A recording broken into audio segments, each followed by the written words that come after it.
Sa gitna ng pag-ibig at kalungkutan, naglalakbay tayo sa landas na puno ng katanungan.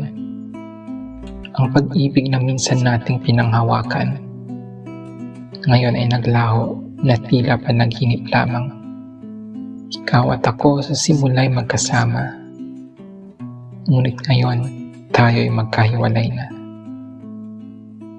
Ang mga pangako, mga halik at yakap, ngayon ay isa na lamang bungkos ng alaala.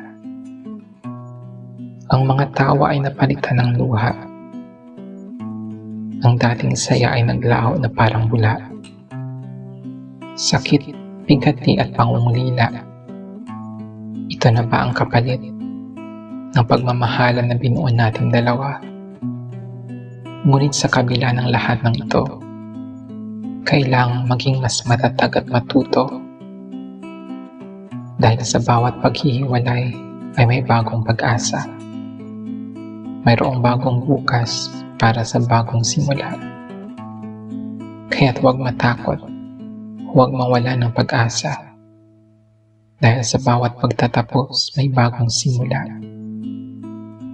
Hayaan ang sugat na maghilom at magmahal muli sa tamang panahon.